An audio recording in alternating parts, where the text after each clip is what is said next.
गुरुजी, विचार और विचारक, ऑब्जर्व्ड एंड ऑब्जर्वेशन, ऑब्जर्वर, इनमें विभाजन कैसे होता है? वो इस करके विभाजन करके देखता है। मन मन हर व्यक्ति के सामने अब स्वयं को प्रदर्शित नहीं कर सकता।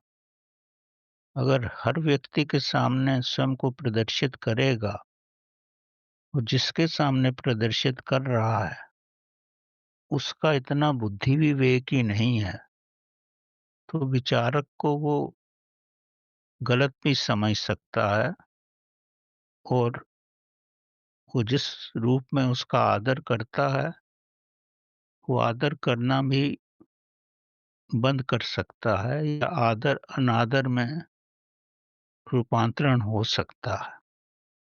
तो विचारक ये सुनिश्चित कर लेता है, अगर मैं इस व्यक्ति से अपने विचार प्रकट करूंगा तो ये मुझे किसी प्रकार की हानि तो नहीं करेगा।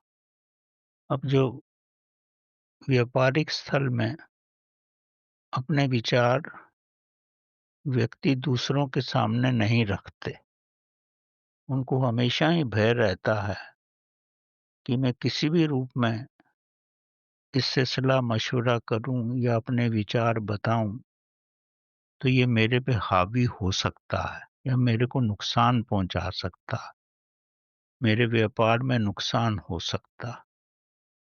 और अगर आपके विचार बड़ी गहराई से आ रहे हैं और और आप स्वयं को सुधारना चाहते हो, तो ऐसे विचार आप उसी के सामने रखोगे जिसके प्रति आपकी श्रद्धा है या जिसके ज्ञान से आप किसी न किसी रूप से प्रभावित हो चुके हो और या आप आशा करते हो कि यहाँ से मुझे प्रॉपर डायरेक्शन मिल सकती है।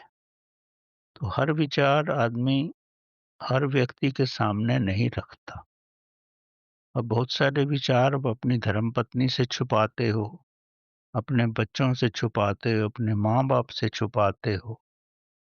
कुछ विचार आप अपने मित्रों से भी छुपाते हो और जिस पे आपको पूर्ण विश्वास होता है, उसी के समक्ष रखते हो। ये आपकी मनोस्थिति पे है और आपका पुराना अनुभव किसके प्रति क्या है, तो आपका जीवन और आपके विचार उसी के अनुसार चलते हैं।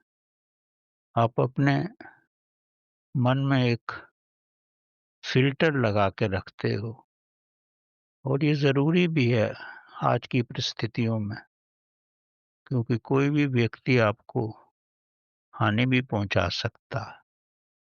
ये अपने विवेक से ही किसी से सुझाव लेना और किसी से घनिष्ठता रखना, ये सब आपके विवेक के अनुसार ही होता है।